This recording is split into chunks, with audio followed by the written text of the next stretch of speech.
Buenos días a todos, muchas gracias por estar aquí de manera presencial y bienvenidos también a todas las asociaciones que nos están viendo a través del streaming. Voy a presentaros a Javier Zugasti, que yo creo que muchos de vosotros ya le conocéis también. Ha participado en otras, aquí también en el CREER, en otras formaciones relacionadas con la valoración de la discapacidad y las enfermedades raras. La verdad, voy a estar un poquito de tiempo porque si tengo que presentar, incluso haciendo un resumen de toda la actividad que ha realizado Javier a lo largo de su vida en el ámbito de la discapacidad y la dependencia, haría yo casi ya una primera ponencia. Pero lo importante es que, además de ser médico y valorador de la discapacidad, es la implicación que ha tenido en todo nuestro ámbito, en las enfermedades raras y todo el conocimiento que ha ido acumulando a lo largo de estos años en todos los aspectos derivados de la discapacidad. Y entre ellos el que nos va a ocupar hoy, que es el que ya conocéis, que es la aplicación del nuevo baremo en la valoración de la discapacidad y que estamos esperando desde hace un tiempo y que es de interés fundamental para las personas con enfermedades poco frecuentes y cómo va a influir en la nueva valoración. Javier está en Navarra y pertenece al equipo de valoración de discapacidad desde 1989. Es además vocal de la Comisión de Valoración de Incapacidades Laborales y del EBI del INS desde hace 10 años. Desde el 2007 es jefe de servicio de valoración de la Agencia Navarra para la Dependencia, que integra al equipo de valoración y orientación de personas con discapacidad y al equipo técnico de valoración de la situación de dependencia. Creo que este dato es muy importante, ¿no? El que estés en un equipo en el que coordina tanto la valoración de la discapacidad como el de la dependencia. Es además representante de la Comunidad Foral de Navarra en la Comisión Técnica de Seguimiento de la Valoración de la Discapacidad y en la Comisión Técnica de Seguimiento de la Valoración de la Dependencia. Además, es también participante en diversos grupos de trabajo relacionados con la discapacidad y la dependencia. Una vez finalizada la ponencia, además de las preguntas que podéis realizar aquí de manera presencial, las personas que nos estáis viendo a través del streaming podéis utilizar el chat del canal de YouTube y le iremos retransmitiendo las preguntas y las dudas que pueden surgir. Muchas gracias a todos y puedes empezar cuando quieras.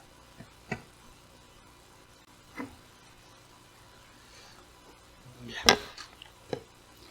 Buenos días a todos y todas. En principio, por supuesto, agradecer a Insarso, al director de Insarso, por la implicación que tiene en todas las políticas sociales.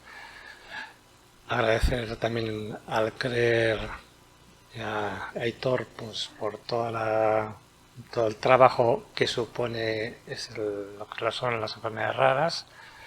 Y luego, por supuesto, a las asociaciones y sobre todo a las personas con enfermedades raras, que son el objeto del trabajo de la administración. Nosotros nos debemos a los ciudadanos, a las personas, y muchas veces pues bueno, debemos tener claro que nuestro trabajo, al fin y al cabo, lo que tiene que hacer es mejorar la vida de las personas, en este caso las personas con enfermedades raras, ¿no? Que es lo que se trata en las escuelas de formación del CREER.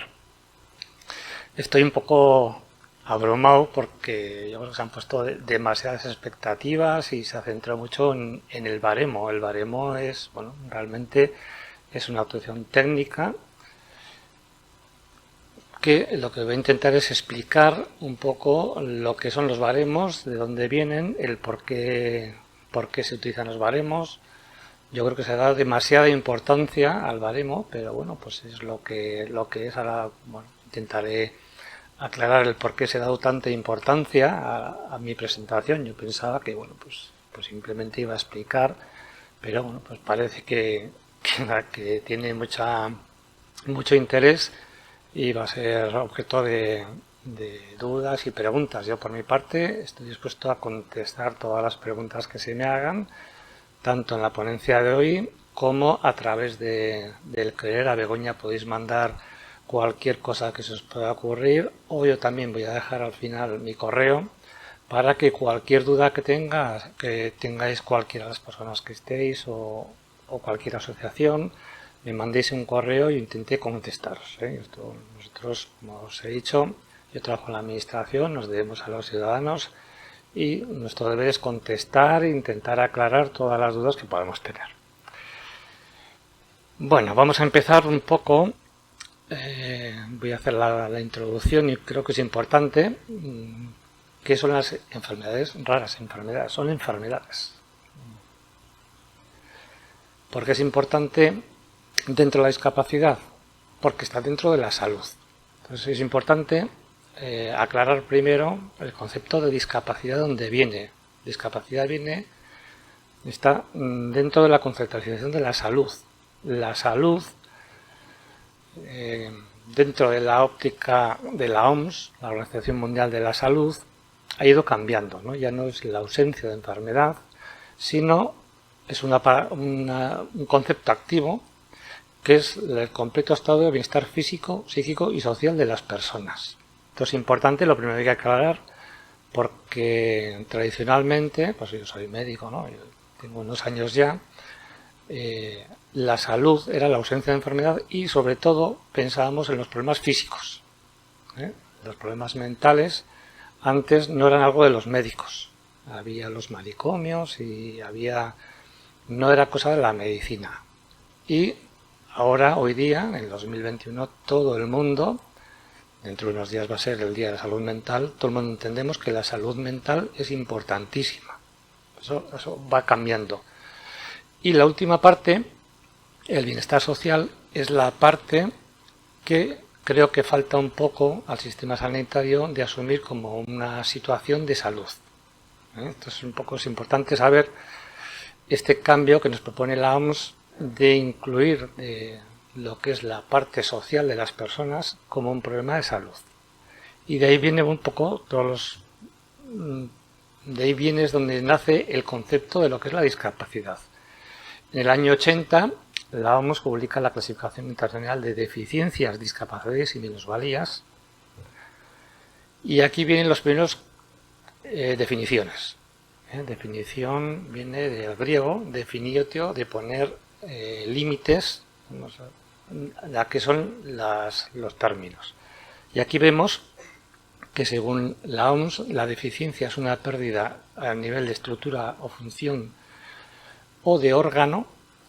La discapacidad es toda restricción o ausencia debido a una deficiencia de la capacidad de realizar una actividad en la forma y dentro del margen que se considera normal para un ser humano. Con lo cual, la primera definición de discapacidad, que es decir, ¿qué hablamos? Vamos a hablar de discapacidad. Entonces, la discapacidad habla de la restricción o ausencia de la capacidad para hacer una actividad. ¿Qué es una actividad? Pues es lo que hacemos todos los días. Yo desde que me he levantado a la mañana, me he despertado, me he levantado, me he duchado, me he afeitado, he desayunado, he vestido, es una actividad. He venido aquí en coche, estoy trabajando, estoy comunicándome con otras personas, estoy realizando unas actividades. Eso es la actividad que hago. Cuando yo tengo dificultades para hacer estas actividades es lo que es la discapacidad. Cuando tengo dificultades para hacer estas actividades que todos consideramos más o menos normales. Y luego la minusvalía es una situación desventajosa para un individuo a consecuencia de una deficiencia que limita el desempeño de un rol que es normal en su caso.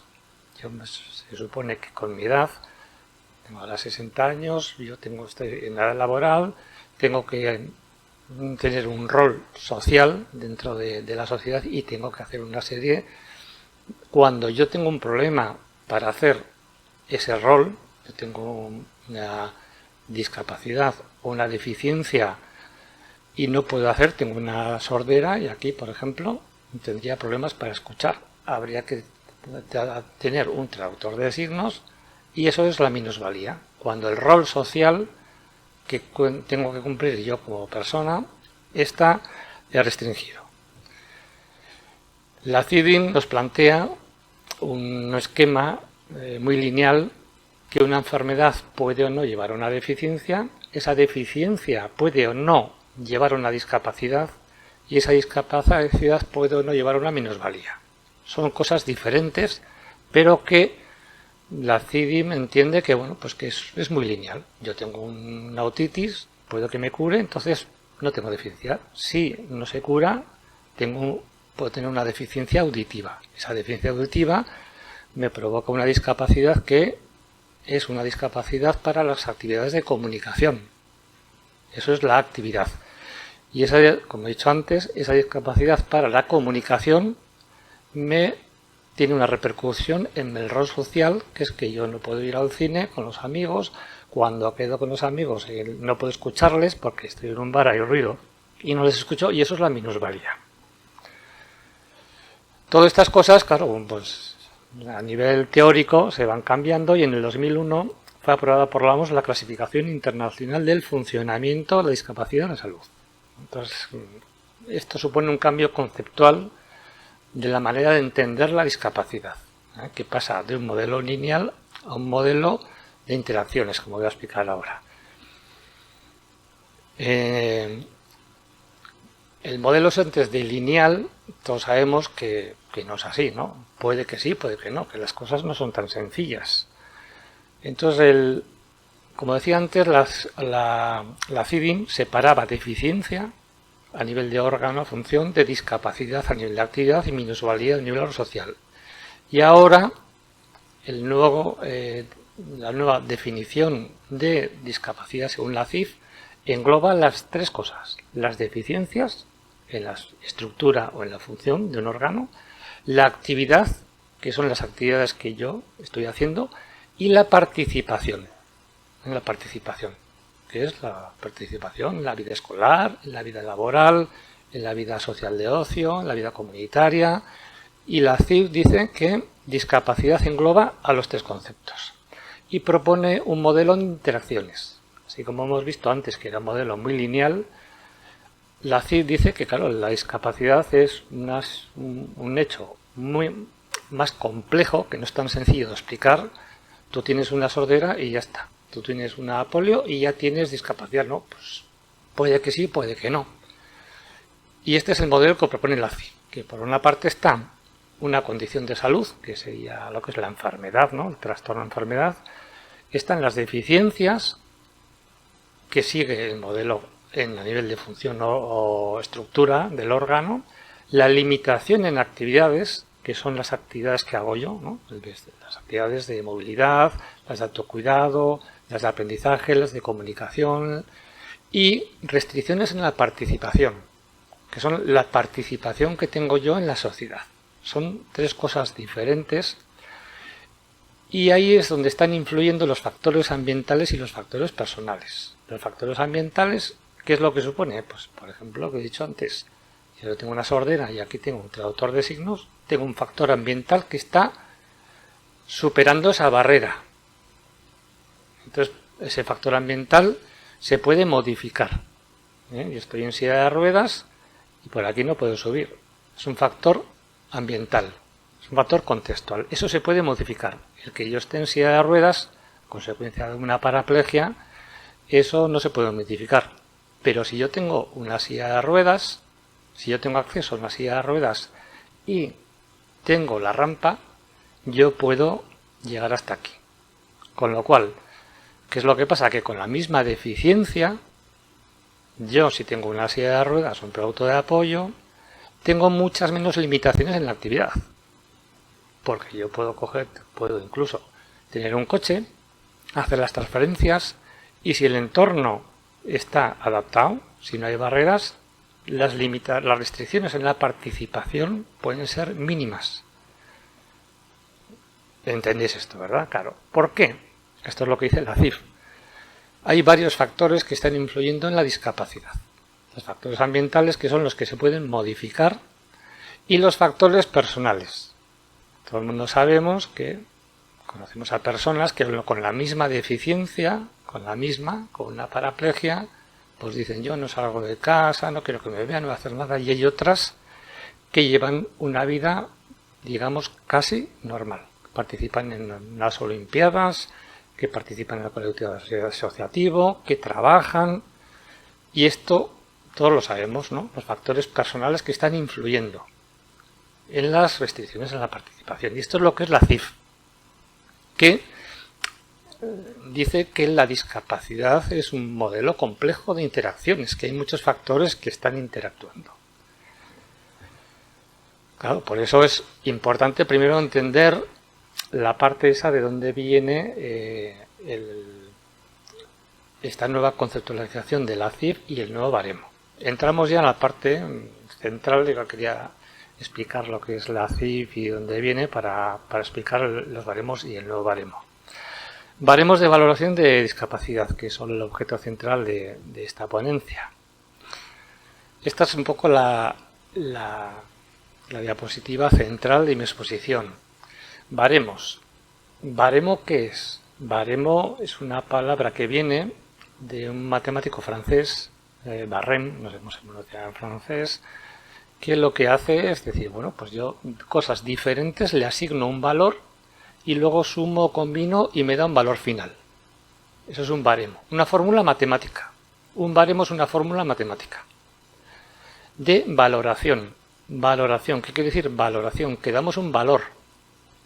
Un valor, ¿y por qué damos un valor? Pues ahí está el quid de la cuestión de los baremos, ¿no? ¿Qué es dar un valor? ¿Qué tiene que ver, por ejemplo, una sordera con una amputación de una pierna? Muy poco tiene que ver, ¿no? Pues tienen algo en común, que la amputación de la pierna y una sordera completa es un 40% de discapacidad. Eso es darle un valor. ¿Qué valor le doy yo, por ejemplo, a una sordera? Pues posiblemente si preguntamos aquí a la mayoría de los que estáis aquí, unos dirían, hombre, pues una sordera, pues bueno, pues tampoco es para tanto. Pues esa persona tiene bien los pies, ve bien, puede conducir, tiene bien las manos, puede trabajar, tiene bien las piernas, puede jugar a fútbol, puede hacer la mayoría de las cosas. Ahora, si le preguntamos a una persona con sordera, a un familiar, te dirá, sí, puede hacer todo eso, pero es que desde que se levanta a la mañana, que no oye el despertador, que no oye la radio, no se entera de las noticias, no tiene... Toda su vida está afectada. Un 20 es muy poco. Para mí sería un 50% de discapacidad. Entonces, ¿qué valor le doy a una sordera? Entonces, ¿cómo se hacen los baremos? Pues normalmente el valor que se le da suele ser por consensos. Consenso, juntamos a diversos profesionales, a diversas personas y le doy un 40 aquí ahora en España. La sordera es un 40%. Que se subió, por cierto, porque en las tablas de la AMA era un 35%. Y a nosotros, a la mayoría de los técnicos, nos parecía poco. No sé. Y bueno, se consiguió modificar y se subía a un 40%. Eso es darle un valor. Y luego la discapacidad. La discapacidad, ¿qué es la discapacidad? Ya hemos dicho antes un poco que son... La CIDIP serían las limitaciones para hacer actividades y eso es lo que tenemos que valorar. Baremos, objetivos. ¿Por qué existen los baremos? Primera cuestión, prestaciones y recursos ilimitados. Desgraciadamente, los baremos tienen que existir, de ahí un poco la importancia de esta ponencia. Me parece un poco demasiado, pero bueno, pues es lo que es, ¿no? Tienen que existir porque los recursos son limitados. Tú cuando vas al médico, no hay alguien en la puerta que te dice, bueno, usted le duele mucho, le duele poco, pues voy a ver, vamos, pues como le duele poco no le atiendo, pues vaya usted a casa. Si le duele mucho, le paso al médico y le atiendo. No, es un servicio universal y gratuito, es para todos. Te atiende y el médico te ve y te diagnostica, te hace una placa. En cambio aquí, como las prestaciones son limitadas, hay alguien que te dice, no, tienes tú un 35%, entonces ya entras dentro de las prestaciones de discapacidad. Si no llegas al 33%, te quedas fuera. Ostras, parece un poco así, ¿no? Fuerte, ¿no? Pero bueno, pues por eso existen los baremos. Porque las prestaciones y los recursos son limitados. Primera cuestión importante. La segunda es utilización como instrumento para determinar el derecho a la prestación. Claro, el baremo realmente es un instrumento que sirve para dar un valor y que se usa para dar una prestación. Yo considero que tengo acceso a las plazas reservadas para personas con discapacidad, la tarjeta de aparcamiento, y tiene que haber un instrumento para que diga quién sí o quién no. A todos nos viene bien la tarjeta de aparcamiento, aparcar en la puerta del hipermercado o en la puerta del hospital, a todos. Sobre todo ahora con los problemas de aparcamiento. Entonces, claro, ¿quién tiene que tener preferencia para el acceso a esa prestación? Para eso están los baremos, el de discapacidad y el de movilidad. Otro objetivo de estos baremos es graduar los resultados en función de la dificultad. Graduar de 0 a 100 o 0 a 5. Hay miles de escalas de baremos y el de discapacidad, el nuestro, es un baremo que luego voy a explicar un poco cómo es. Otra cuestión importante es gradación con criterios objetivos. Obviamente, esa graduación y esa valoración no debe ser subjetiva, dependiendo de muchos factores. Tiene que ser la misma, con criterios objetivos, por lo menos intentar. Características de estos baremos. Un problema de salud inicial. Estamos hablando de discapacidad, por lo tanto tiene que haber un problema de salud. Entonces, bueno, muchas veces nosotros sabemos, ¿no?, que se mezclan diversas cuestiones, personas que solicitan la valoración de discapacidad, que hay no por problemas de salud, por problemas familiares, problemas económicos, y dicen, no, es que nosotros estamos valorando un problema de salud. No, es que me he quedado en el paro. Bueno, pero se ha quedado en el paro, ¿por qué? Porque tiene una gonartrosis, o porque tiene 50 años, o porque han encontrado otra persona que es más joven. Tienes que separar. Entonces, nosotros, en lo que es la valoración de discapacidad, lo que valoramos es que haya un problema de salud, no un problema de otro tipo. Un problema social, un problema familiar, un problema económico. Agrupación homogénea. Tenemos de intentar agrupar de forma homogénea. Fiabilidad, sensibilidad y validez, esas son las características técnicas de un baremo. Fiabilidad, que sea fiable, que si te pasan diferentes profesionales, que el resultado sea el mismo, que no si te toca con un médico te dé 40, otro te dé 30 y otro te dé 20. Sensibilidad es que sea sensible a lo que tú quieres medir. Yo quiero medir pues, la función renal, las limitaciones, que sea sensible. Contra más afectación tenga, más puntos tengo que tener. Y validez, esto se mide en relación con otros baremos similares, que el baremo nuestro de discapacidad que tenemos ahora sea validable con otros baremos que hay en otros países o en otras comunidades. Uniformidad de valoraciones profesionales, es un poco lo que quería decir, de valoraciones y profesionales. ¿Por qué? Claro, yo soy médico, aunque lo llevo ya desde el 89 y ya no sé, estoy en una situación un poco que cuando hablo con los compañeros de salud me dicen, ya se nota que estás tú en derechos sociales, porque cambia la visión, ¿no? En cambio, las trabajadoras sociales del equipo otras me dicen, ya se nota que eres médico. ¿Qué es lo que pasa? Pues estamos en ese campo sociosanitario que no es ni sanitario ni social.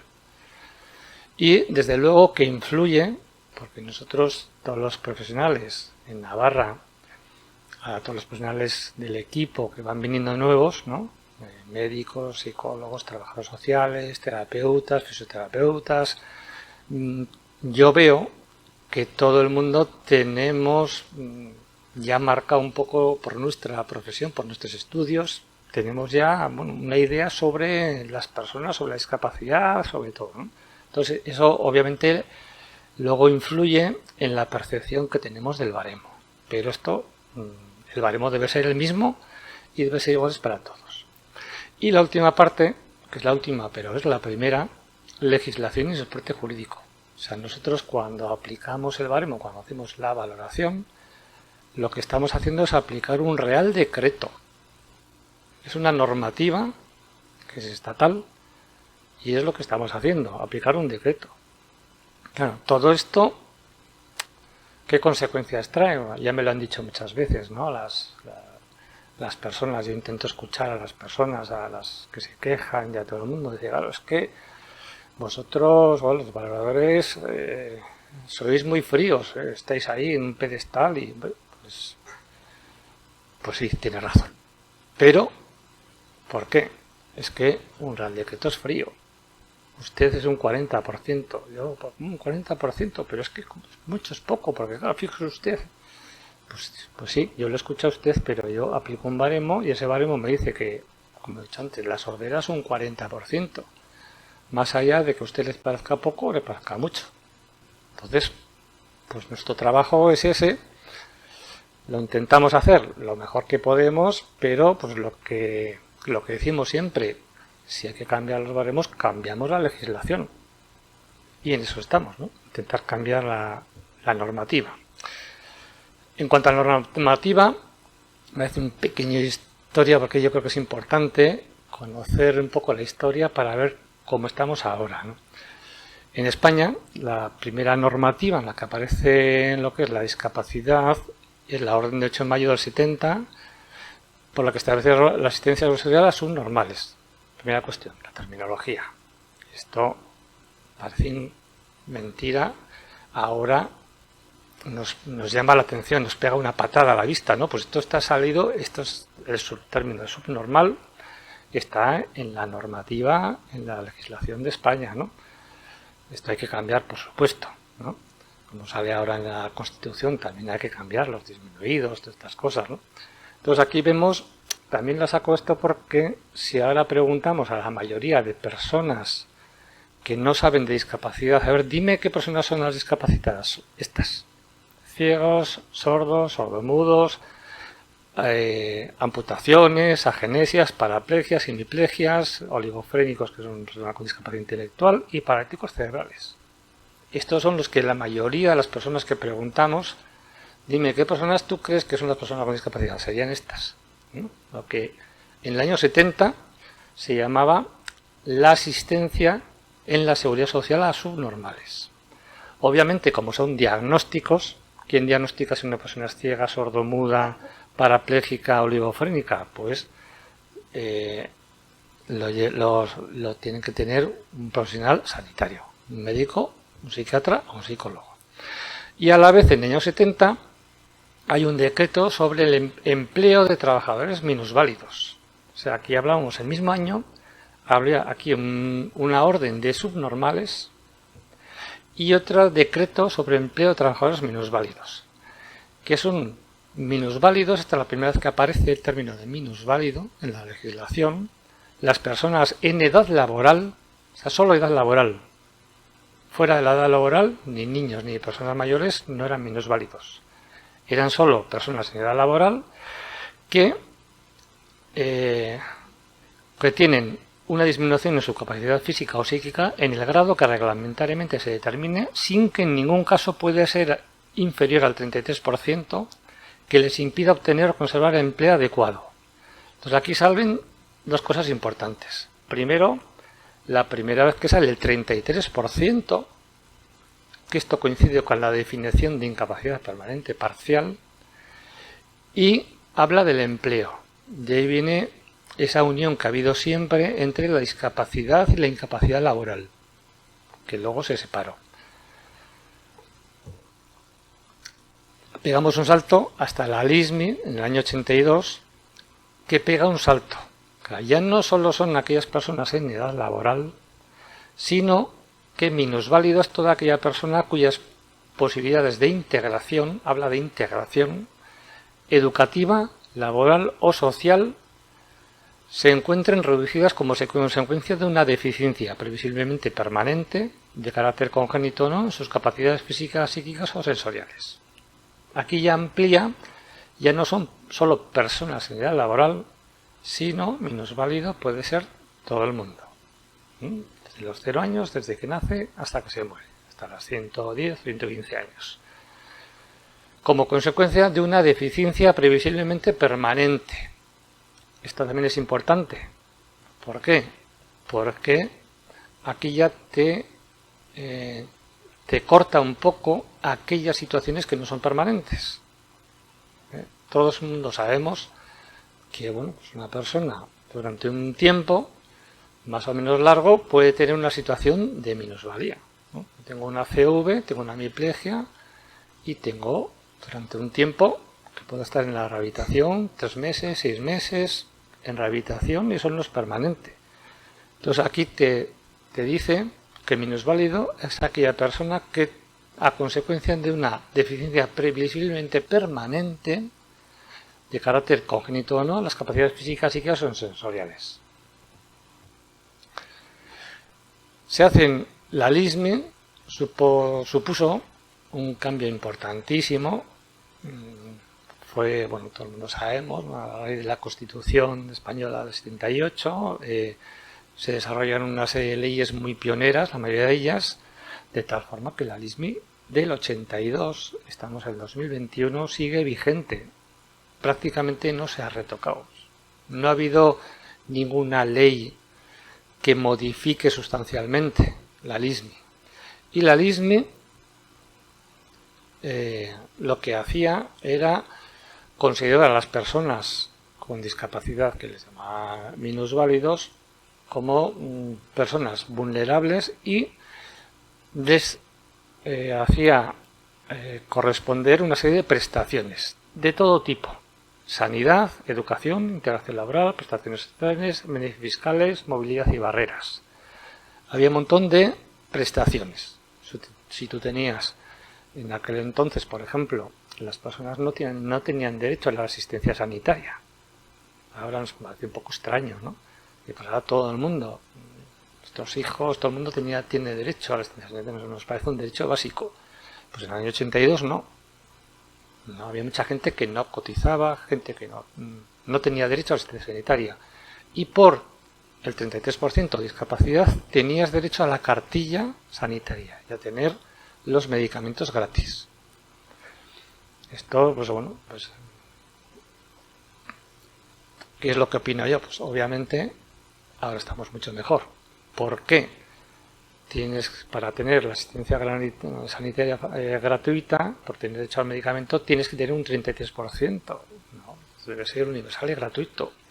Tú a esa persona tienes que darle lo que necesita, porque puede ser una persona con discapacidad, una polio que no necesita ningún tratamiento, y puede ser una persona con una enfermedad crónica que no tiene discapacidad y necesita un tratamiento, una diabetes. Si no tiene insulina, se muere. Y hay que darle la insulina. Es la prestación lo importante, no el hecho de tener la discapacidad. Hay que buscar la prestación más adecuada a las personas, ¿no? Eso es un poco lo que entiendo yo, ¿no? Educación. Esto, ¿qué es lo que ha pasado? Que, claro, a raíz de la LISME había una serie de prestaciones y beneficios, y es cuando las personas empezaban a decir, oye, pues a ver si tengo yo esos beneficios que me dan el 33% de discapacidad. Y es un poco lo que revolucionó un poco el sistema de la valoración. Hasta el año 84 había equipos de valoración que pues, tenían al año pues igual 100 expedientes o 200 expedientes, y a raíz de la LISME empezó a crecer las solicitudes de evaluación de discapacidad para tener acceso a las prestaciones, todas esas prestaciones que he dicho antes, ¿no? Con el tiempo, voy a poner un ejemplo, ahora, en el 2021,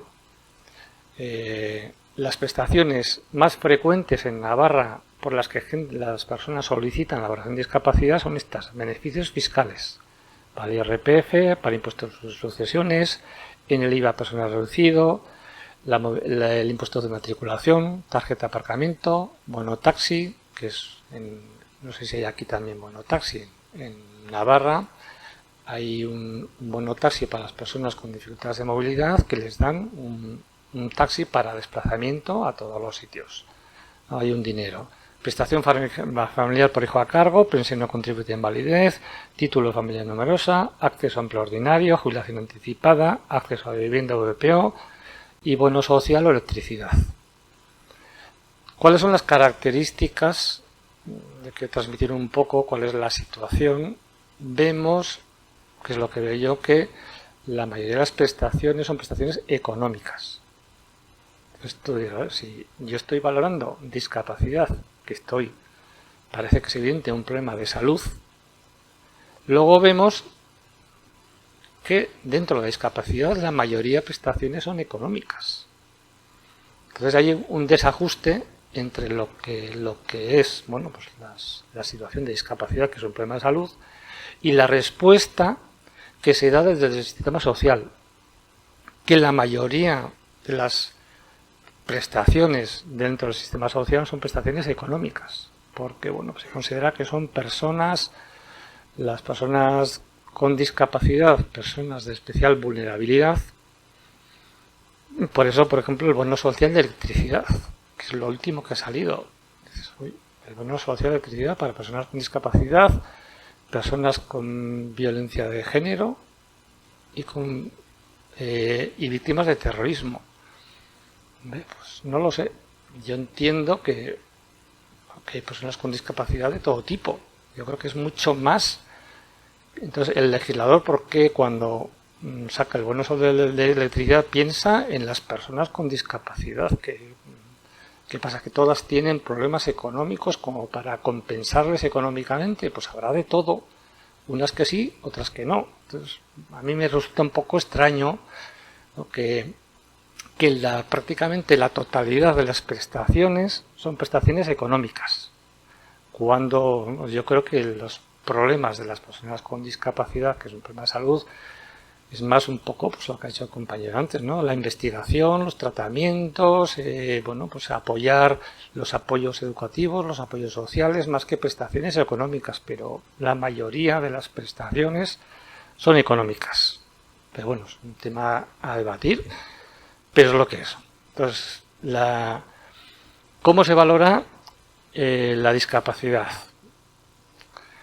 En la orden salió, como he dicho antes, salió la LISMI en 82 y decía, bueno, hay una serie de prestaciones para personas con discapacidad.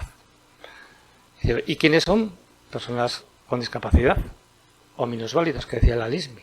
Entonces, en el año 84 salió el baremo que determina las diferentes situaciones exigidas para tener derecho a las prestaciones y subsidios de la LISMI.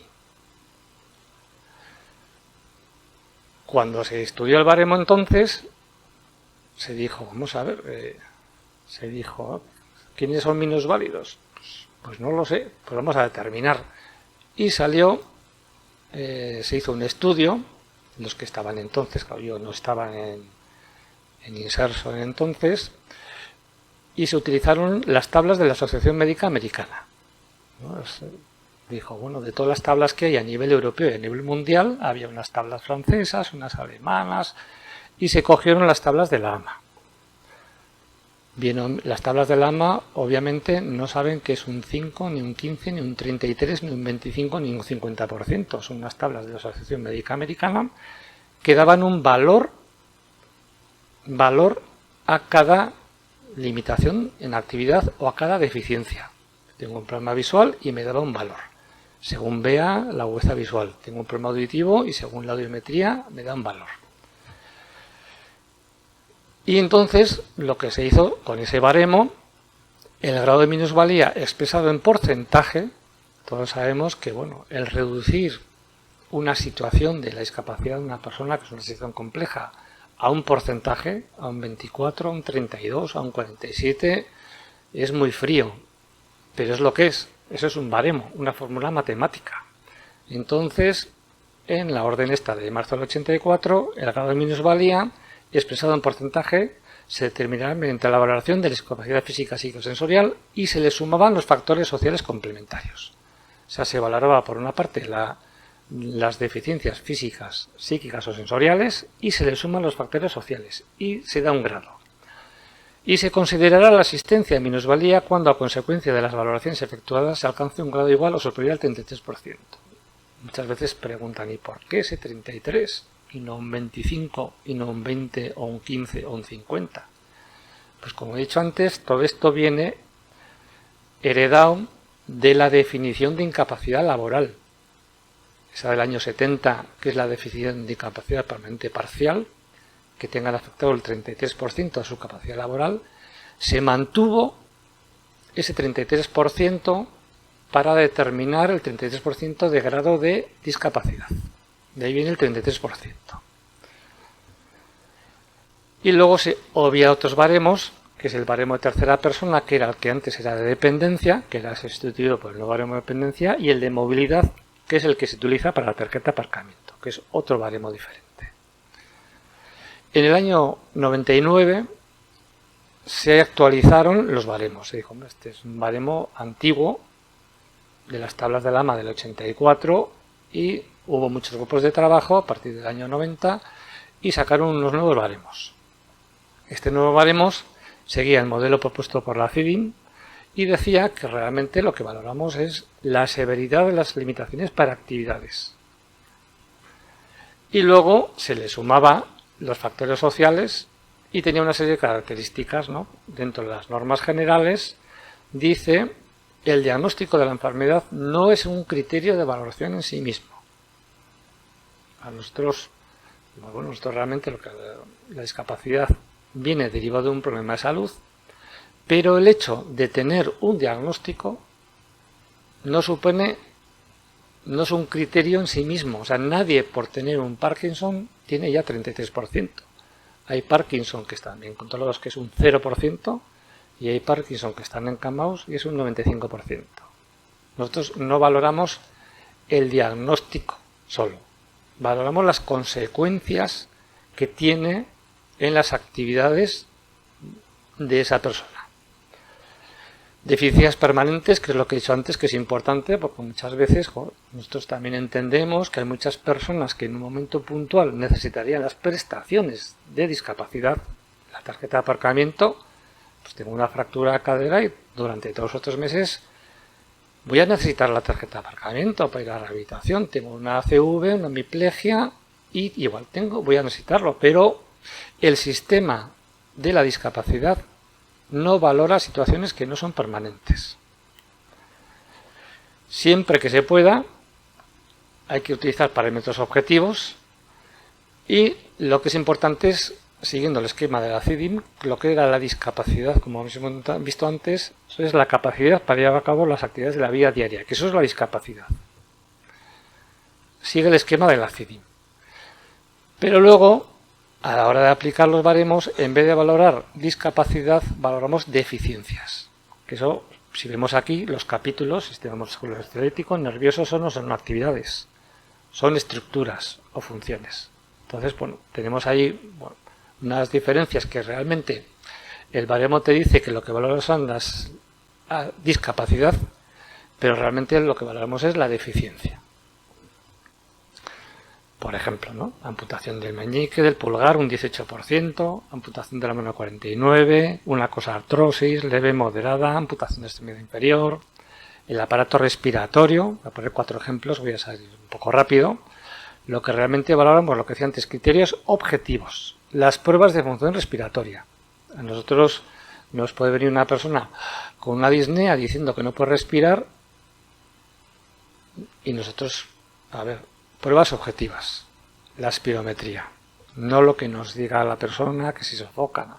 La visión, lo mismo, agudeza visual, la audición, lo que decía antes, una pérdida total de un oído es un 11%, un 50% de audición es un 27% y una pérdida total, que es una sordera, 40%. La discapacidad intelectual, aquí por ejemplo, un ejemplo, retraso mental. El baremo actual, que está en vigor hoy día, en el 2021, sigue saliendo el código de retraso mental. Es un código que está totalmente desfasado y ahora tenemos que hablar de discapacidad intelectual, pero ahora sigue hablando de retraso mental en nuestro baremo. Problemática más frecuente, voy a saltarme esto porque voy a centrarme un poco en las enfermedades raras. Y en el 2001 fue aprobada, como he dicho antes, por la OMS, la clasificación internacional de funcionamiento de discapacidad y que es el modelo de interacciones. ¿Qué supone eso? Que es un nuevo modelo conceptual de entender la discapacidad. Este modelo de la CIF es adoptado en la Convención sobre los Derechos de las Personas con Discapacidad de las Naciones Unidas y ratificado en España. Con lo cual, el modelo conceptual no es algo que se le ha ocurrido a la OMS y que está ahí, no. Es un modelo, el modelo biopsicosocial de la CIF, es adoptado por la Convención Internacional de los Derechos de las Personas con Discapacidad y ratificado en España. En febrero del 2009 se aprueba una proposición no de ley en la Comisión del Congreso de los Diputados por la que se insta al Gobierno a impulsar las medidas necesarias para la aprobación de nuevos baremos que valoran la discapacidad de acuerdo con la CIF. El primero hablamos, nos propone el nuevo modelo conceptual.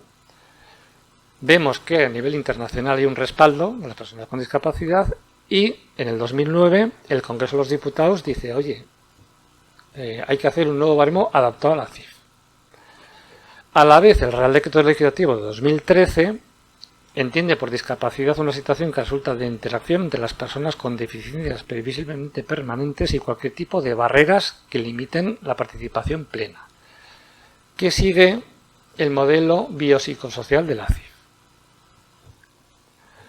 Con todo esto, dices, bueno, hay que hacer un nuevo baremo.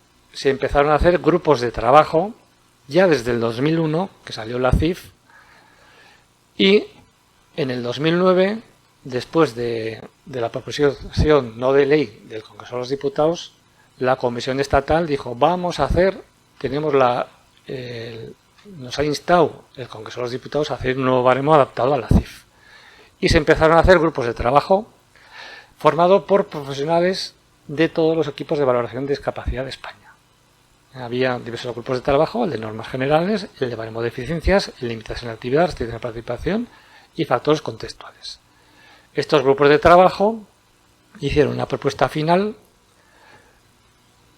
que fue presentada en octubre de 2013 dentro de la comisión técnica y se propuso a los técnicos de los EVO hacer un estudio comparativo con el baremo actual con esa propuesta de nuevo baremo.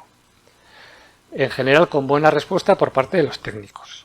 En el 2015, en marzo el INSARSO llegó a unas conclusiones y se propuso un nuevo estudio de pilotaje que fue liderado por el Instituto de Salud Carlos III.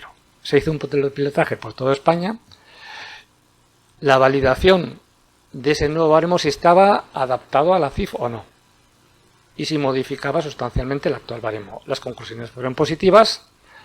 En octubre de 2017 se reunieron en INSARSO los representantes de comunidades autónomas, la Dirección, el CERMI, la Federación Estatal de Municipios, el Consejo Estatal de Trabajos Sociales y el INSARSO. ¿Qué quiere decir? Que, como veis, este proceso ha sido largo y ha contado con la participación de muchas personas.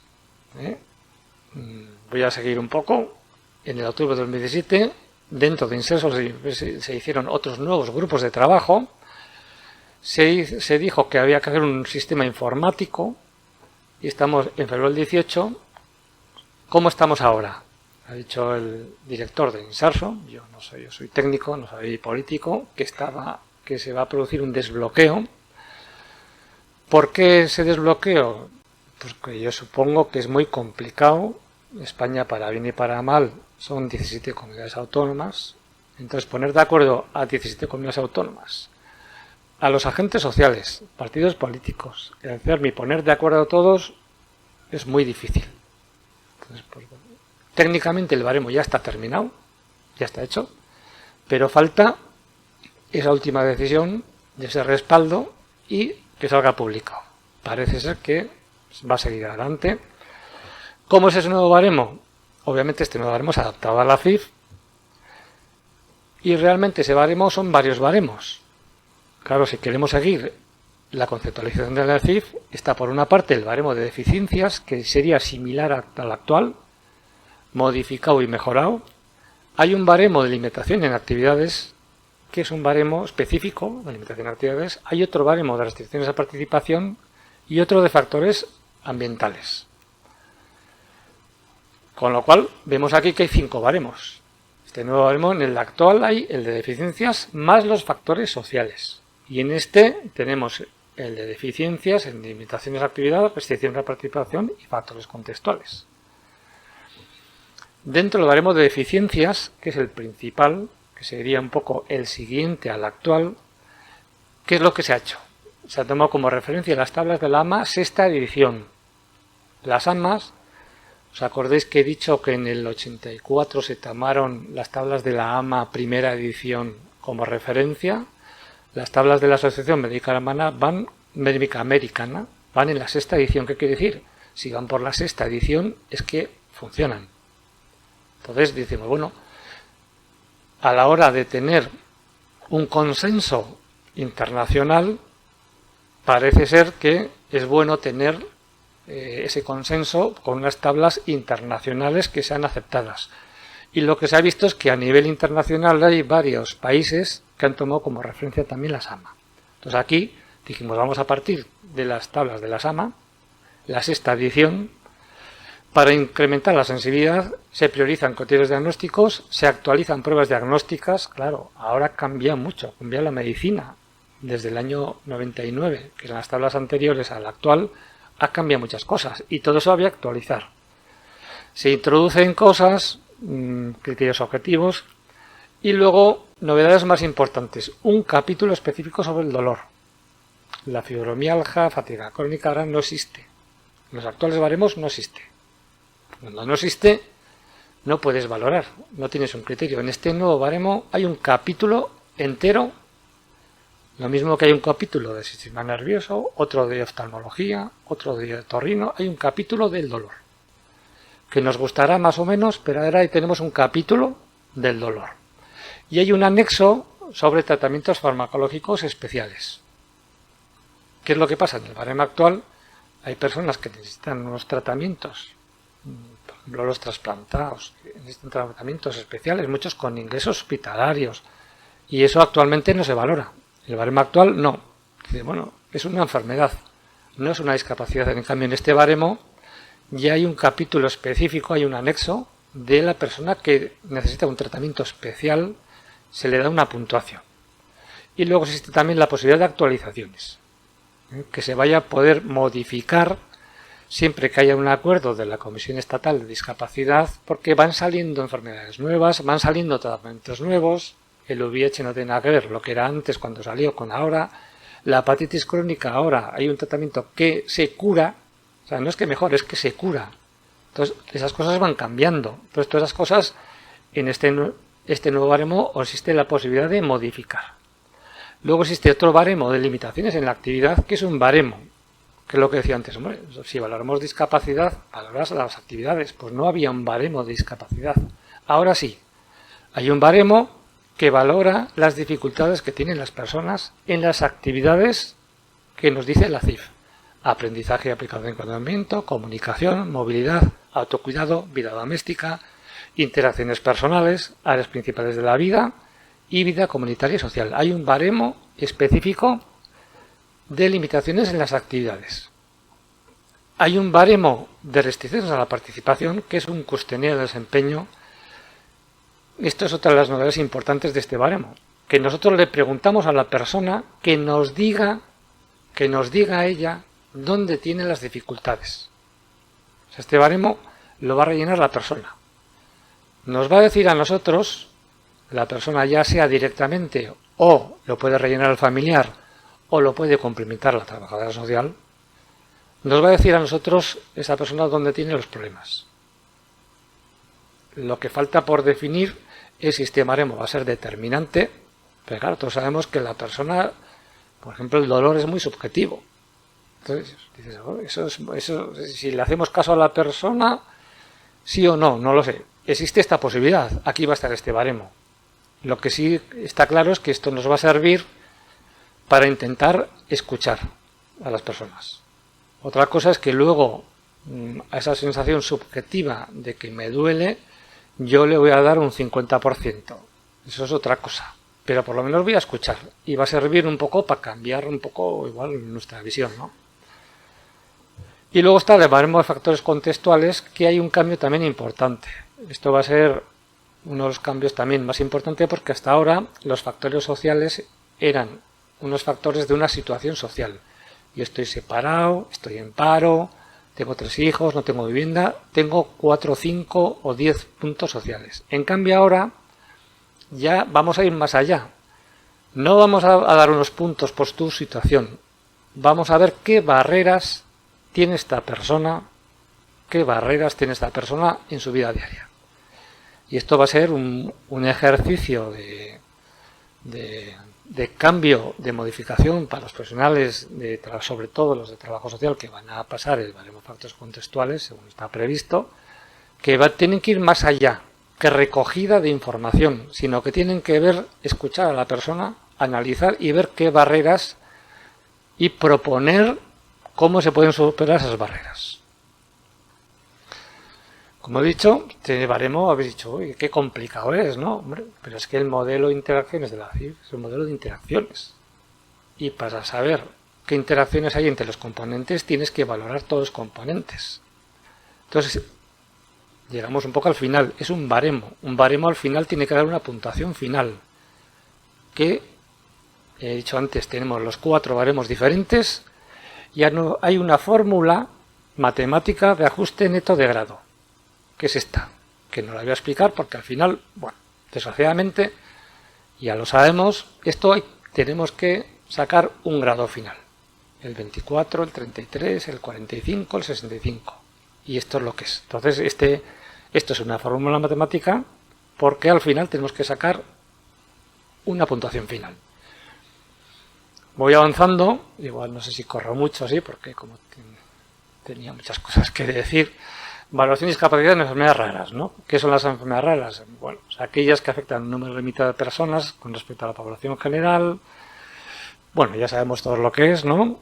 A mí no me gusta demasiado el término de raras, porque es un término un poco así, pues son poco frecuentes, ¿no? Generalmente son discapacitantes, hemos dicho, antes Juan, que ha dicho que el 80% de personas con enfermedades raras tienen discapacidad, son crónicas, muchas, y muchas son degenerativas, ¿no? Pueden afectar a uno o varios órganos del cuerpo, ocasionando discapacidad física, psicosensorial y en diferentes grados. Y tienen un problema para recibir un diagnóstico y, por supuesto, un tratamiento. Y, esto es importante, la repercusión sociofamiliar, ¿no? Aquí digo, pues, esto es un ejemplo, ¿no? Esto por orden alfabético. ¿Cuáles son las enfermedades raras? Pues es que yo, como médico, dices, hombre, enfermedades raras veo aquí muchos tipos de enfermedades, ¿no? Unas más conocidas, otras más desconocidas, unas que provocan discapacidad o deficiencias y otras no. Entonces, bueno, pues, ¿cuál es el problema que tenemos nosotros a la hora de valoración de discapacidad y a la hora de valoración de las enfermedades raras, ¿no? Vamos a centrarnos un poco, que yo quería aquí, ¿no? Es a lo que vamos, ¿no?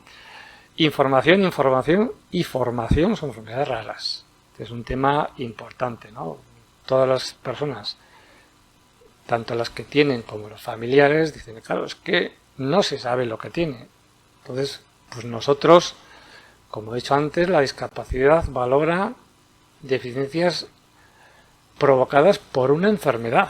Entonces, para que haya una valoración tiene que haber un diagnóstico. Entonces, si no hay diagnóstico de enfermedad, difícilmente nosotros podemos hacer una valoración de discapacidad. Pero lo que realmente, como he dicho antes, para nosotros, quería transmitiros que lo importante no es el diagnóstico. Como habéis visto, nosotros valoramos que una persona con la espirometría, tiene una afectación de las funciones respiratorias o la función renal, y el origen, el diagnóstico, no nos importa para tanto. Aplicamos los criterios objetivos de las pruebas de espirometría o la difusión pulmonar si es una fibrosis, y esa fibrosis pulmonar, en función del delco de las pruebas objetivas, te da un grado, independientemente de que sea una fibrosis por una enfermedad desconocida, que no se sabe la causa, o porque sea por una enfermedad conocida. Nosotros valoramos las deficiencias en las funciones. Entonces, bueno, pues si realmente sabemos las deficiencias, no tenemos problema a la hora de aplicar el baremo. La información y formación son enfermedades raras. Yo creo que ahora esto ha dado un vuelco. Os digo yo, que soy del siglo pasado. Cuando empecé a trabajar no teníamos los libros de medicina, ni salían los síndromes extraños. Teníamos un libro, llamabas a uno y a otro. Hoy día, con internet, ha dado un vuelco total. y más en enfermedades raras tenemos Orfanet. Todos los profesionales de valoración de discapacidad saben que está Orfanet y que está Internet, la Wikipedia, que sea un poco, tenga sus cosas buenas o malas, y ahora casi todas las enfermedades, los profesionales de valoración tienen información sobre esa enfermedad, las características de esa enfermedad, evolución, pronóstico, diagnóstico. Esto es una suerte, porque siempre hay una parte objetiva en nuestro trabajo, pero también hay una parte subjetiva, que tú como profesional, como médico, dices, hombre, no es lo mismo una enfermedad estable que una enfermedad progresiva. Para nosotros damos más puntuación a una enfermedad que sabes que es progresiva que a una enfermedad que sabes que es estable. A una enfermedad que tú sabes que los síntomas son variables. Hay muchas enfermedades que pues un día tengo así, un día no sé qué, otras enfermedades reumáticas. Entonces para nosotros es diferente. Entonces todas esas cosas nos ayudan un poco a esa parte subjetiva que tenemos, pero que tampoco tiene que ser muy grande, porque lo que no puede ser es que unos valoramos de una manera y otros de otra, ¿no? Y aquí están el siguiente tema, los profesionales. Los profesionales, como decía antes, ¿qué profesionales son los que valoran la discapacidad? Normalmente pues son médicos, psicólogos, la parte de las deficiencias, y yo creo que bueno, somos profesionales sanitarios y bueno, tenemos especial sensibilidad por las enfermedades, aunque muchas veces nos falta esa sensibilidad con estas situaciones sociales, pero que con el tiempo, cuando llevamos unos pocos años trabajando con nuestras compañeras de los equipos de evaluación de trabajo social, poco a poco, bueno, nos vamos dando cuenta que muchas veces tenemos que tener ese criterio un poco social, que bueno, que se te va pegando eso, ¿no?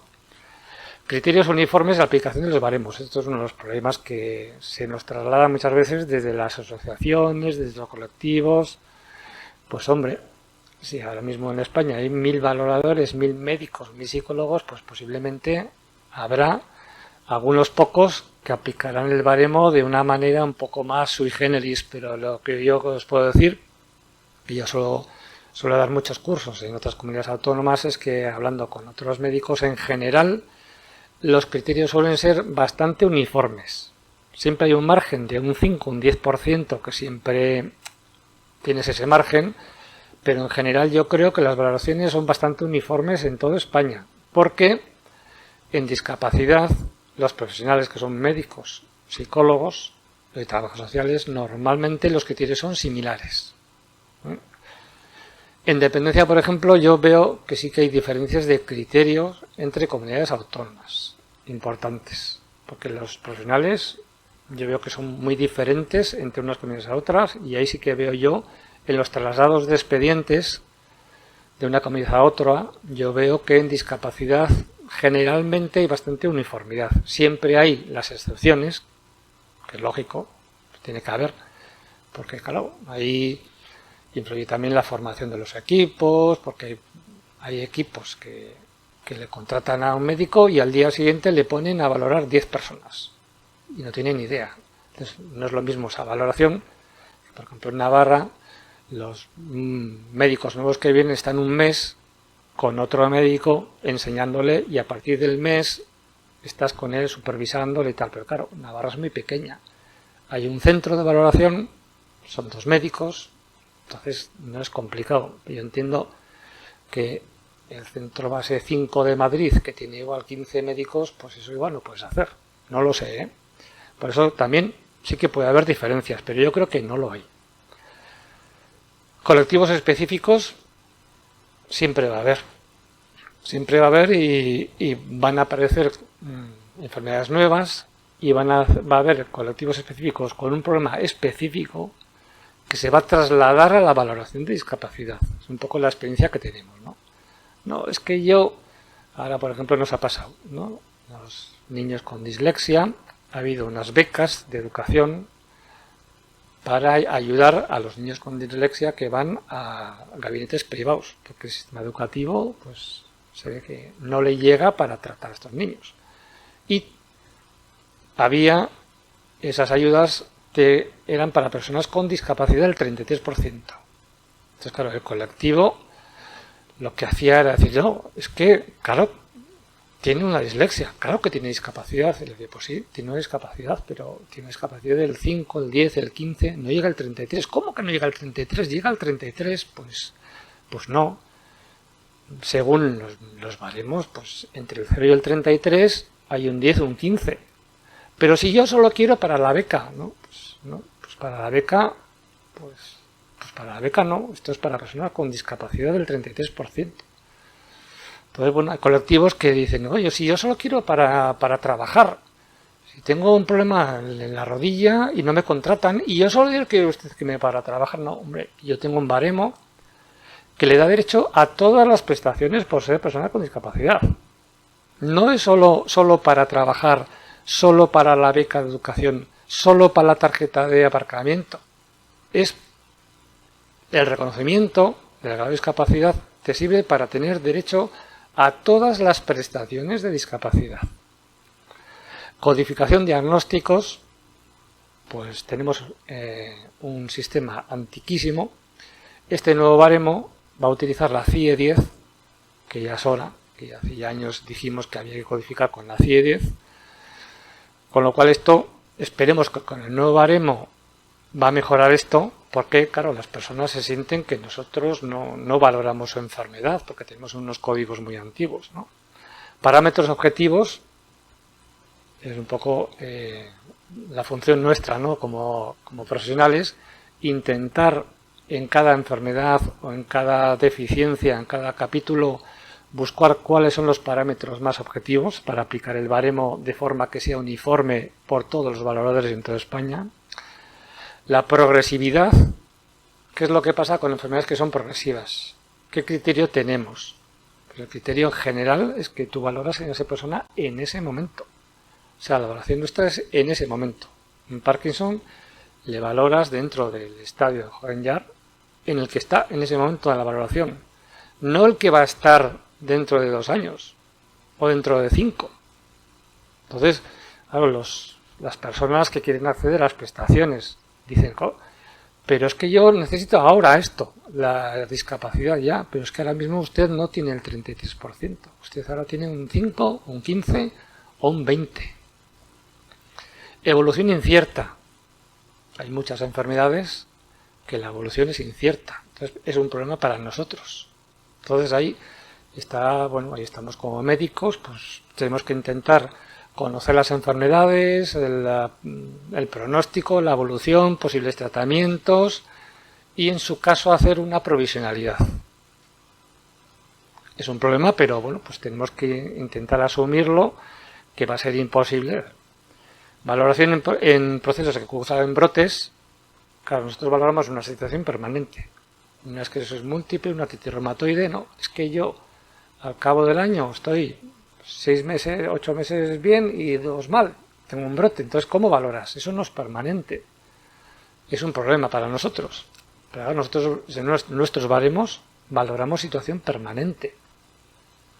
Entonces, muchas veces hay una queja de los colectivos, pero claro, yo les digo a un colectivo, pues sí, pues tiene esta razón.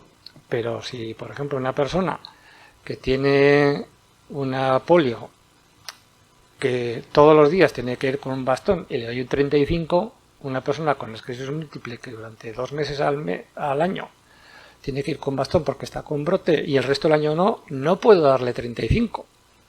Tendré que darle 15 o 10. Entonces, pero no llega al 33. Es uno de los problemas mayores que encontramos, que muchas veces, como las prestaciones están en 33, pues todo el mundo quiere 33, ¿no? Riesgo de gravedad. Hay enfermedades como pueden ser las cardiológicas, las neoplasias, que dicen, no, yo es que cualquier día me da un infarto y me voy a morir ya, pero y usted le valoró que usted puede andar, pues no sé qué, y pues si le da un infarto eso y se muere, pues no lo sé. Es un criterio que puede ayudarnos en la valoración, pero no tiene que ser el criterio específico, porque nosotros valoramos la situación permanente. Síntomas inespecíficos, el cansancio, el dolor, la cefalea, para nosotros es un problema como médicos valorar de forma objetiva. Ya sé, nosotros sabemos lo que es una migraña y podemos haberlo padecido nosotros o nuestros compañeros o mi hija que está con migraña, pero a la hora de valorar, pues ¿cómo lo valoras? Valoración en niños, claro, el baremo está pensado en personas mayores. En niños, ¿cómo lo hacemos? Hacemos una transcripción de lo que este niño, si fuera mayor, ¿qué puntuación le daríamos? Pero es diferente, claro, en los niños la discapacidad, la repercusión que tienen los niños es diferente que en un adulto. Aspectos psicosociales. Todos sabemos la importancia que tiene y la repercusión que tiene, sobre todo en las enfermedades raras, el impacto que supone el tener una enfermedad rara, repercute en la situación psicológica tuya, en la situación familiar, y en la situación sociofamiliar, y en la situación laboral. ¿Todo eso lo valoramos? Claro, todas esas situaciones no son permanentes. Entonces, a la hora de valorar nosotros, pues, orientación hacia recursos. Es importante, claro, ¿para qué valoramos nosotros? Para los recursos. Pero, desgraciadamente ahora, como la mayoría de prestaciones son económicas, pues básicamente nuestra valoración va dirigida hacia las prestaciones económicas. Nos gustaría más que hubieran más recursos para las personas, pero que fueran universales y gratuitas, ¿no? Pero bueno. Pérdida de derechos cuando una persona tiene reconocido un grado y luego se le quita. Llegamos un poco a las conclusiones, ¿no? Igual me he alargado demasiado, pero bueno. Sobre los baremos. Los baremos al final es un instrumento para medir. Sí, ya estoy ya. Conclusiones, ya. Estoy en las conclusiones. Los baremos es una herramienta. Vamos a intentar que esa herramienta sea la mejor posible. Vamos a intentarlo. Ya sabemos que es imposible llegar al 100% de todas las enfermedades, de todas las situaciones, porque, como hemos visto, pues, el modelo de interacciones de la CIF es que hay muchos factores que están interviniendo. Sobre las prestaciones, ojalá que las prestaciones fueran universales y gratuitas y de servicios, en vez de las económicas, pero la situación es la que es. Sobre los profesionales, yo transmitiros un poco que la mayoría de los profesionales sanitarios, médicos, psicólogos, terapeutas, fisioterapeutas, enfermeras y los trabajadores sociales somos conscientes y tenemos esa empatía con los enfermos y los pacientes, para eso estudiamos. Sobre las enfermedades raras, pues también vamos a intentar que tener esa especial sensibilidad a ese colectivo que es un poco el diferente, ¿no? Y vamos a intentar. Y sobre el nuevo baremo, yo creo que ahí está la propuesta. Es una propuesta muy actual que vamos a ver si se aprueba, que ojalá se apruebe. Yo creo que va a haber un cambio importante en los mismos equipos de valoración, porque la CIF, ya veis que es un modelo más complejo, más completo. Yo creo que eso va a ser un baremo bastante mejor. Y ya termino. Aquí dejo, pues para todo el mundo que quiera, mi correo, y si no, pues a través del CREER mandarme cualquier pregunta, porque yo creo que he ido un poco rápido, porque tenía muchas cosas que decir, pero yo creo que la mayoría sois profesionales y me habéis seguido bastante bien, pero cualquier cosa que tengáis, o incluso cuestionamientos o críticas, que normalmente se aprende más de las críticas que de los halagos. Estoy abierto a cualquier propuesta que me hagáis, a través del CREER o a través de mi correo. Y nada más, termino. Agradecer al INSERSO y al CREER y al movimiento asociativo, y esperemos que esto redunde en la mejora de las personas con discapacidad, que es un poco el objetivo de la Administración. Gracias.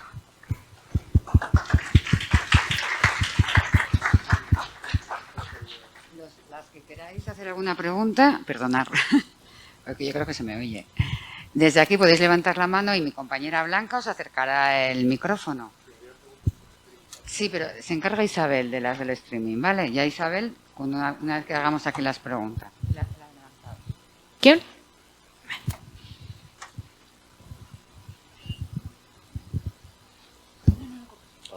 Sí. Hola, buenos días, doctor. Buenos días. Bueno, como ha repetido en varias ocasiones, el hecho de tener un diagnóstico no es motivo de tener un reconocimiento de discapacidad. Sí. Nuestros usuarios, cuando van a reconocimiento, les hablan sobre todo de secuelas. Si no hay secuelas, no pueden puntuar en ese baremo y se quedan sin clasificar en un punto concreto de discapacidad. Se nos da la situación de que a niños con fibrosis quística se les valora, se les da un grado y en las siguientes revisiones se les quita, siendo una enfermedad crónica y degenerativa y que no se le ha aplicado ningún tratamiento novedoso. ¿Por qué será esta situación? Yo supongo, en el caso concreto de la fibrosis quística, nosotros tenemos uno de los criterios del baremo actual, y en el siguiente será similar, que son el criterio de las reinfecciones y de los ingresos hospitalarios que tiene. Entonces, si tienes una serie de reinfecciones anuales que precisan de ingreso hospitalario, se le da un 33%, que es uno de los criterios del aparato respiratorio, que es del asma, pero que se utiliza en el resto de enfermedades, que si tú tienes 6 episodios que precisan de ingreso al año, se te da un 33%. Entonces luego, como siempre es revisable, luego si a los 2 años la situación está más controlada y no ha tenido reagudizaciones ni ingresos hospitalarios, pues el 33% pasa a ser un 10, un 15 o lo que fuera. Supongo que será la cuestión que me estás tratando. Sí, pero como ha comentado antes también, que tienen que hacer ese ejercicio porque es incierta, ¿no? Sí. A veces cómo cursa la degeneración en las personas con fibrosis quística, pues cuando se hace, también es muy lento, ¿no? Cuando uno pide una revisión de grado, a que lo vuelvan a convocar,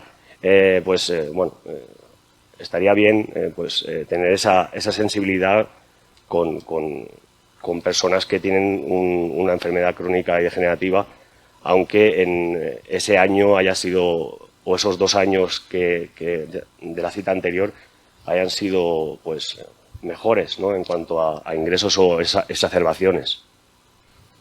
Ya, pero es un poco lo que ponen los baremos, entonces si hay que cambiar los baremos y hay que tener en cuenta, el problema está en cuáles sí y cuáles no, porque la fibrosis quística, pues ha habido un cambio también en los tratamientos, la evolución, el pronóstico. Vamos, en los últimos años, por suerte, ha habido una evolución increíble, por suerte, ¿no? Ahora, a la hora de aplicar los baremos, pues estos son los baremos. En este nuevo baremo, ¿qué va a cambiar? Por ejemplo, el hecho de las medicaciones, previsión de continuo, va a dar unos puntos. Ahora, no quiere decir que todo va a ser 33. Entonces hay un problema ahí que está asociado a que normalmente la mayoría de las peticiones es que sea 33. Entonces pues dices, hombre, pues pueden ser 10 o 15. Y hay muchas enfermedades crónicas que igual pues no es 33, igual es un 15, un 10, pero claro, 33% es una persona que tiene una disnea de medianos esfuerzos, un EPOC con disnea de medianos esfuerzos que se sofoca al subir al segundo piso, eso es un 33%, un 35%. Entonces, claro, una persona con la fibrosis quística, si con los tratamientos no tiene esa disnea, tú me dirás, hombre, pero es que es progresiva, va a empeorar y además necesita un tratamiento ya, pero en ese momento la deficiencia permanente de ese niño no es la misma que un niño con una insuficiencia cardíaca o una insuficiencia respiratoria que no puede, que tiene una disnea y no puede correr, que es lo que valoramos nosotros en el actual baremo y posiblemente en el futuro. Ahora, esa especial sensibilidad ahí ya depende un poco de... Normalmente en el margen tenemos que tener en casos que ya se acercan a 33, que tú puedes darle 20, 25, 30 y cuando ya... Entonces ahí sí que puedes tener un margen, pero en los casos en los que es evidente que la evolución es buena y no ha precisado tratamiento y está bien controlado con la medicación, pues pueden ser un 5, un 10, un 15 o un 20%. Que tenía que haber igual otro tipo de prestaciones para personas con el 15 o el 20 o el 25% de discapacidad. Pero ¿qué es lo que pasa? Que según la normativa, que es la que marca, las prestaciones de discapacidad son para personas que tienen el 33. Pero bueno, yo como médico o las compañías de trabajo social ven que igual las prestaciones son más adecuadas a muchas personas de un 15% que a otras de un 40%. Pero nosotros aplicamos el baremo y dices, pues este me sale 35 o 40. Si total no va a servir para nada, para la declaración fiscal. Y en cambio viene otro con un 15 o un 20%, si le daríamos el 33%, posiblemente tendría acceso a centro especial de empleo, porque tal y cual, y no sé qué. Pues sí, es verdad. Pero yo no puedo decir, pues a este le doy 33 y a este otro de 40, que no le va a servir para nada, le bajo a 15. Pues no. El baremo me sale lo que me sale. Gracias.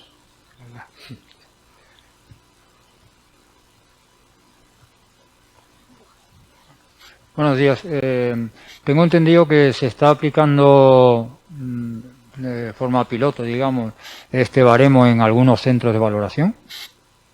No. O sea, el nuevo baremo. No. Me gustaría saber si, pues, qué opinan los valoradores que están con este nuevo baremo en cuanto a si piensan que es más hay más equidad o sea, se adapta más, se acerca más a las situaciones reales de la discapacidad, en fin, no, ¿qué impresiones tienen? A la hora de aplicarlo también, si es más fácil, si es muy complicado, si es muy complejo, no sé, es decir, si la impresión es que vamos a mejorar con el nuevo baremo o que nos quedamos igual o empeoramos. Se han hecho varios pilotajes. Ahora mismo está ahí el sistema informático y las personas que han trabajado en los pilotajes tienen la posibilidad de probar. Pero no se está haciendo. Ahora mismo no está pasándolo nadie.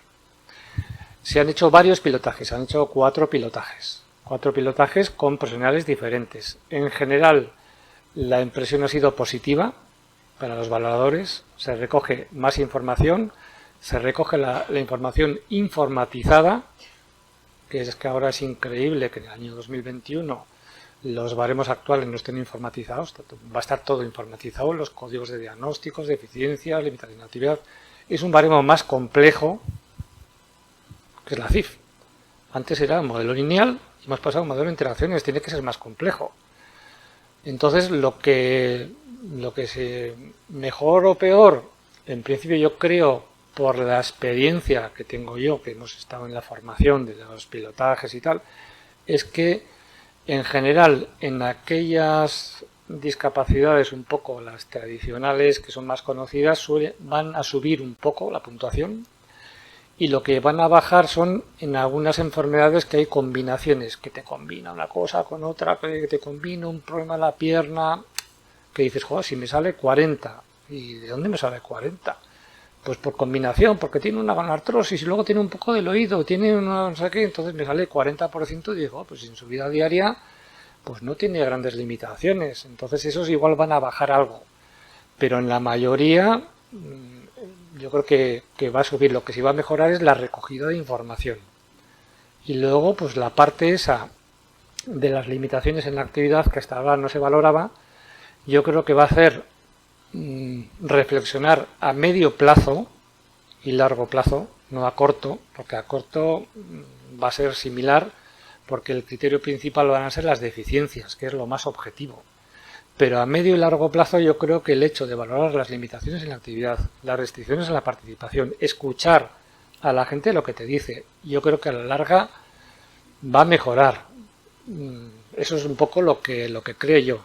De todas formas, bueno, pues como todos los baremos, lo que sí te puedo decir es que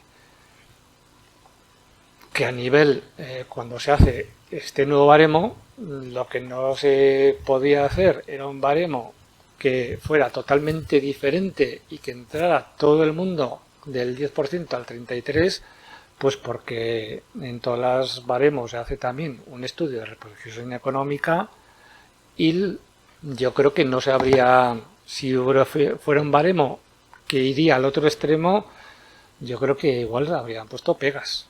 O sea que no se puede hacer ni un baremo ni demasiado bajar mucho las puntuaciones ni subir.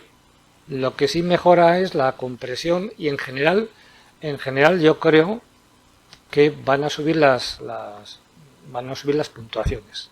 No lo sé, ¿eh?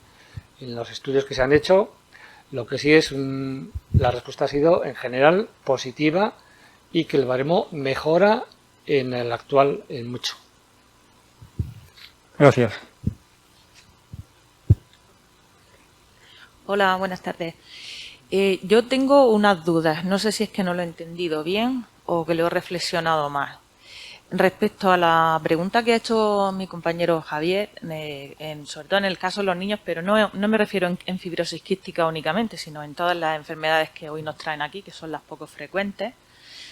Y no solo en los niños, sino a lo largo de la edad de la vida de la persona que padece una de estas enfermedades, pues pueden ir apareciendo síntomas que anteriormente no estaban y por lo tanto un empeoramiento. Pero que he entendido que si esos síntomas no te llevan al hospital, no se ve reflejado, si además no tienes diagnóstico y no tienes un tratamiento que demuestre de alguna manera que lo estás tomando y has mejorado o no, pues poco se puede hacer según la normativa, el baremo y de todo lo que estamos hablando, ¿o lo he entendido mal? A ver, no, lo que he dicho es que hay un criterio en el actual baremo que dice que tú, en las enfermedades que van a brotes que tienen reagudizaciones, por ejemplo el asma o la fibrosis quística, hay un criterio que aquellas personas que tienen más de 6 reagudizaciones al año que precisan de ingreso hospitalario, se les da el 33% provisional. Eso es lo que dice el actual baremo. Entonces, bueno, pues, ¿qué es lo que ha cambiado? Pues en el actual baremo, por ejemplo, no dice nada de medicación.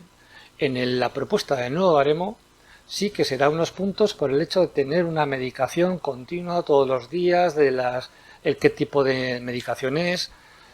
Y no lo sé, porque claro, el pilotaje se ha hecho, varios pilotajes, pero con casos de los que ha tocado. Entonces, obviamente, enfermedades raras habrá de aquí pocas. Claro, por eso quizás se necesite, así como está ocurriendo en el aspecto sanitario, que se nos trate con la especificidad que la vida nos ha dado, ser así de poco frecuentes y ser así de excepcionales y por lo tanto tener a lo mejor unas medidas pues también más específicas al respecto. Yo entiendo que no se van a poder hacer medidas de patrón a la carta a 6.000 o 7.000 enfermedades, claro, pero sí que habrá que tener en cuenta que muchos de los pacientes que padecen este tipo de enfermedades no tienen una hospitalización tan frecuente como las crisis y problemas que tienen, porque en el hospital poco se le puede solucionar, no lo saben, no hay tratamiento y incluso empeora al paciente de estar allí porque están dándole vueltas sin saber qué ocurre. Esto yo creo que varios de los que estamos aquí ya estoy escuchando que lo asienten. Por lo tanto, no puedes demostrar que estás teniendo un empeoramiento si no has pasado por el hospital. A ver, pero nosotros lo que valoramos son las pruebas objetivas. Entonces, las pruebas objetivas, la espirometría, si empeora, empeora. O sea que suele haber unas pruebas de que hay un empeoramiento de forma permanente. Las reagudizaciones, eso sí que tenemos en cuenta el número de reagudizaciones que tiene una enfermedad al año. Pero claro, las reagudizaciones, como he dicho antes, nunca puedes valorar con la misma puntuación que una situación permanente. O sea, en el caso de problemas respiratorios, por ejemplo, un asma, una persona que tiene un asma crónico, corticodependiente, o un EPOC, que tiene una disnea de medianos esfuerzos todos los días, que tiene un 35% de discapacidad. Una persona que tiene un asma, que tiene 6 episodios al año, o un enfisema que tiene 4 infecciones al año, si durante el resto del año no tiene disnea de medianos esfuerzos, no puede tener el 35, la misma puntuación que ese que tiene todos los días disnea, porque está con las pruebas objetivas. Entonces, ¿qué es lo que pasa? Que tú no puedes darle la misma puntuación a una persona que tiene todos los días de 365 días al año una disnea de medianos esfuerzos, le damos un 35%, y una persona que tiene 4 reaudiciones al año, o 5 o 3, no puedes darle la misma puntuación que esa. Entonces, ese es el problema. que no llega al 33, que es un poco lo que he dicho yo varias veces, que el problema que se nos plantea a nosotros es que todo el mundo cree que es el 33, pero es que el 33%, para llegar al 33% por diversas enfermedades, tienes que tener una limitación importante, una deficiencia permanente importante.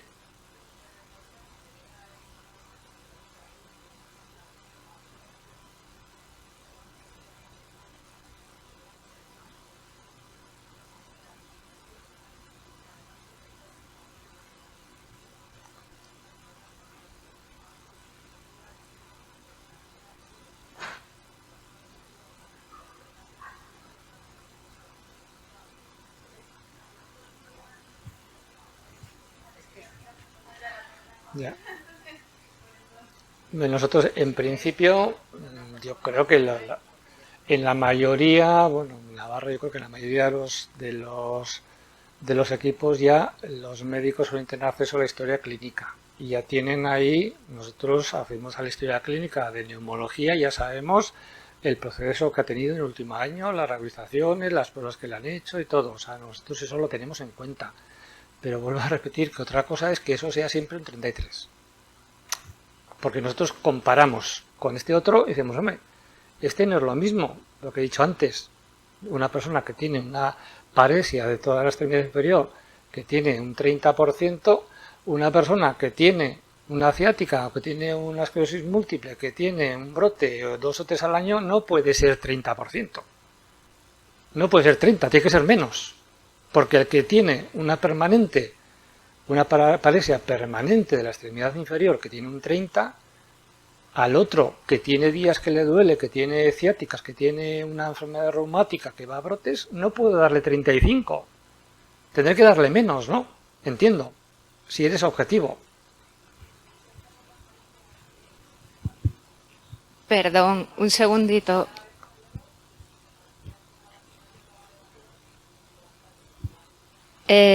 Perdona, Naka. No, si es porque las personas no se enteran por streaming. Perdóname. Sí, si os parece, como a las 2 ya el streaming termina y tenemos varias preguntas también por el chat, sí.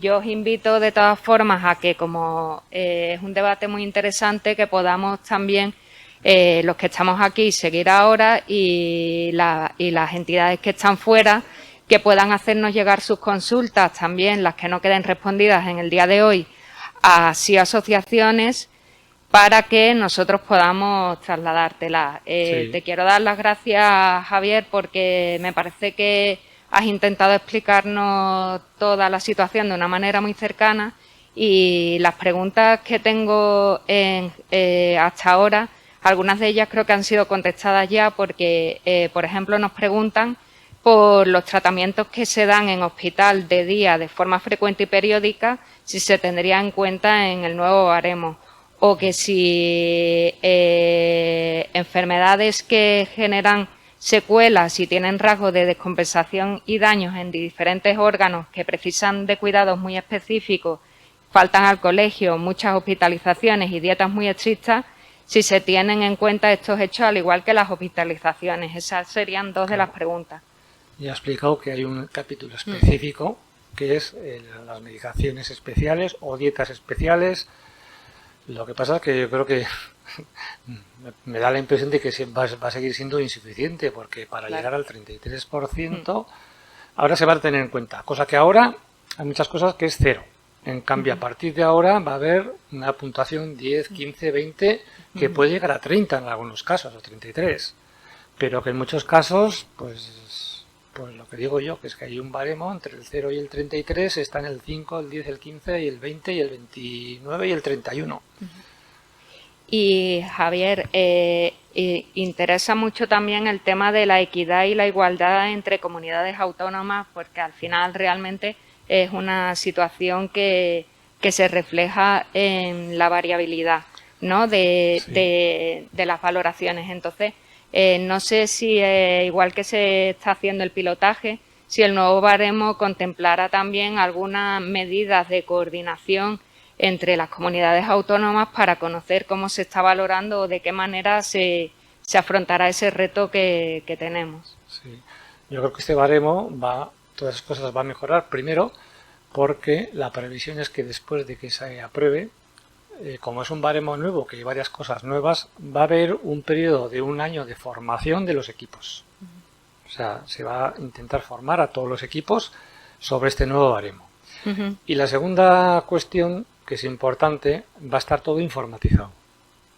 Entonces, ahí va a quedar. Entonces, ahora mismo, lo que he dicho antes, cuando hay traslado de expediente, te encuentras con un traslado de expediente de un dictamen escrito a bolígrafo que no entiendes la letra y no sabes bien por qué le ha dado una puntuación otra. En cambio, en el nuevo baremo, como va a estar todo informatizado, va a quedar el diagnóstico, las deficiencias, hay que clicar y va a estar todo informatizado. Con lo cual, luego los procesos de calidad se van a poner a hacer. Se va a hacer por estudios comparativos de enfermedades, de limitaciones, de deficiencias, de traslado de expediente. Ahora se va a trasladar de forma informática, que es lo que nos dice ahora las nuevas leyes de la ley de digitalización, que los expedientes tienen que ser todos telemáticos. Entonces, todo esto va a ayudar, porque va a estar informatizado.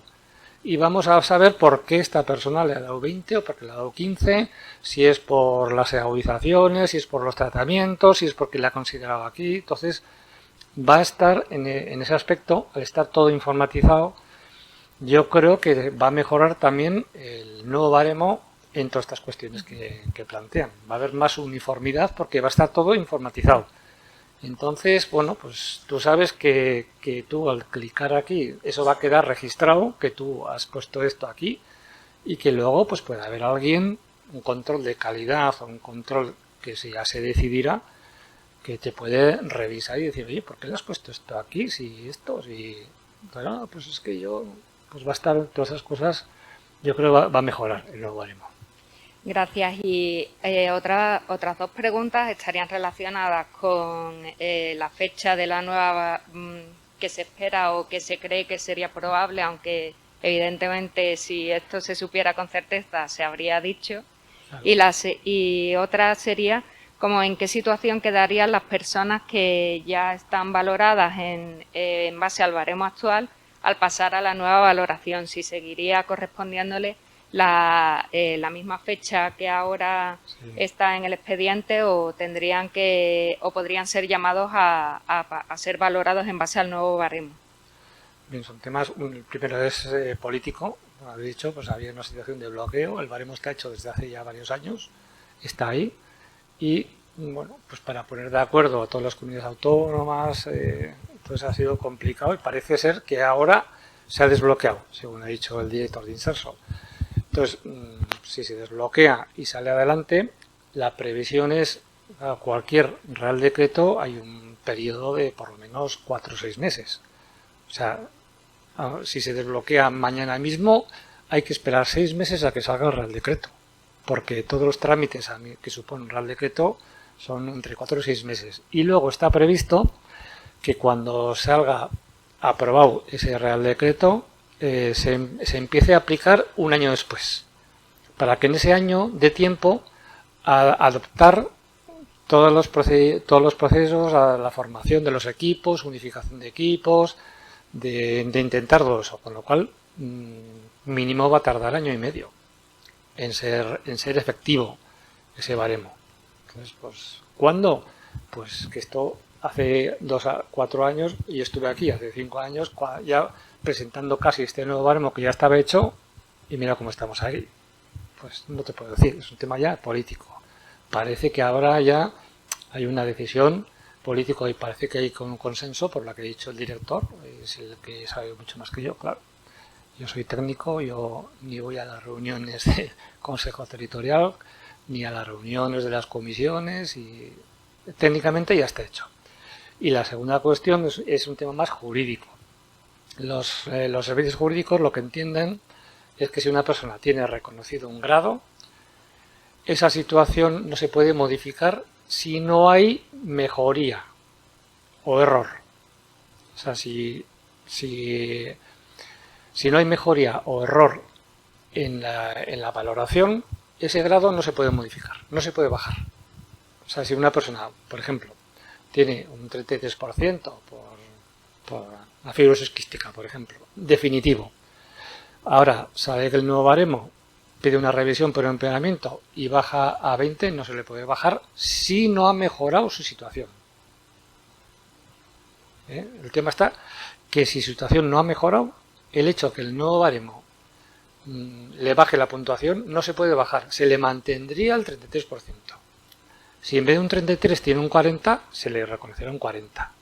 Pero si en vez de un 33 tiene un 20, se le mantendrá el 33. Si no ha habido error, porque a veces ha habido un error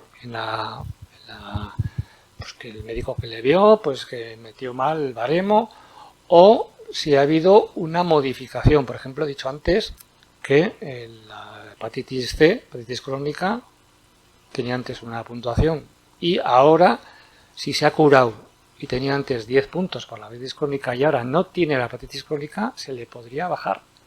Porque ha habido una mejoría evidente. Una persona que está en diálisis, si pide una revisión por agravamiento y tenía un certificado definitivo, se le puede bajar si le han hecho un trasplante y ha mejorado. Porque han mejorado su situación. Pero si la situación es la misma, no se puede bajar el grado. Creo que esa es la pregunta, ¿no? Esa era la pregunta, ¿no?